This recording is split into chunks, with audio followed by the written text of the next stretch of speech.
কেওক্রাডং খুলে দিলেও আপনারা এই ভিউটা কখনো পাবেন না। এটা হচ্ছে কেওক্রাডংয়ের অনেক পরে, সেই কেওক্রাডং 0 পয়েন্টেরও পরে। এই যে কাটা পাহাড় দেখতে পাচ্ছেন আমার সামনে, দেখেন রাস্তাগুলো কীভাবে, মাই গড, পুরো নিউজিল্যান্ডের ভিউ। মানে আপনি চিন্তা করেন ভাই একবার, এই রাস্তা এখানে কীভাবে ভাই বাইক চালাবেন? আপনারা যারা সামনে বাইক নিয়ে পড়ে যাচ্ছেন কেওক্রাডংয়ের আগে, সেই চেকপোস্ট থেকে আপনার যে ভাঙানি, সবাই যে চেকপোস্টের আগে যে ভাঙাটা সবাই বাইক অ্যাক্সিডেন্ট করতেছেন, তার থেকে 1000 গুণ ভয়ঙ্কর এই ঢালটা। ওই রাস্তা দেখেন, আমার পিছনে মিনিমাম 5 কিলোমিটার পরে হচ্ছে এই রাস্তাটা। মাই গড, আসলেই অসাধারণ। সামনে হচ্ছে ওই যে সুসাংপাড়া, বাট এখানে ভাই মোড়টা দেখেন ভাই, আপনি যদি আল্লাহ না করে একটু পড়ে যান, রাস্তার টপকিও পাশে পড়ে যাবেন। তো আসলে কোনোভাবে রিস্ক নেওয়ার ট্রাই করবো না, আমি চাইলে হচ্ছে রিল্যাক্সে যেতে পারতেছি।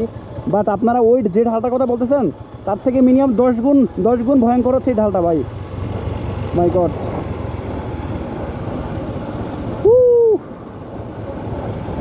দেখেন ভাই, এখানে আমি চিন্তা করতেছি যে এই রাস্তাগুলো আমার বাইক চালাতে কষ্ট হচ্ছে, অথচ যারা এই রাস্তাটা নির্মাণ করছে তাদের কী না কষ্ট হয়েছে। আর এখানে কিভাবে এই রোলার মেশিনগুলো উঠছে বলেন, একবার ভাবতে পারেন। বাট রাস্তাগুলো ডেঞ্জারাস, কারণ হচ্ছে রাস্তার মাঝখানে ছোটো ছোটো গর্তগুলো থাকার কারণে গাড়িগুলো জাম্পিং হচ্ছে। তো ব্রেকটাও কিন্তু এই মুহূর্তে ফেল হওয়ার খুবই চান্স থাকে, আর বিশেষ করে এবিএস নন এবিএস গাড়িগুলোতে। মানে বাংলাদেশের মধ্যে এখন পর্যন্ত আমার দেখা যতগুলো রাস্তা ঘুরেছি, সব থেকে এইটাই ডেঞ্জারাস ছিল এবং আছে, এবং ভবিষ্যতে মনে হয় থাকবে। যাই হোক, আসলে জানি না আপনারা যারা হয়তো এর আগে এসেছেন তারা এইরকম ভয়ঙ্কর পেয়েছেন কিনা। 2018 সাল 19 সালে অনেক বাইকারই এখানে এসেছেন, বাট আপনারা এই ভিউটা কিন্তু পান নাই। ওই দেখেন আমার গাড়ি কিন্তু আসতে পারে নাই, সে কিন্তু খুব ভয়ে ভয়ে চালাচ্ছে।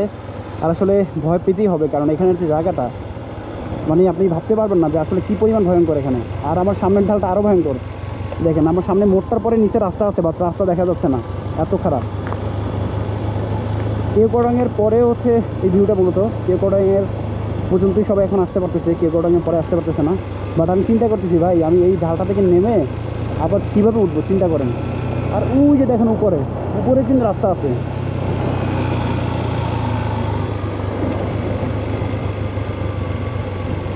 এগুলোর থেকে আমার মনে হচ্ছে ওই ঢালটা আরও ভয়ঙ্কর।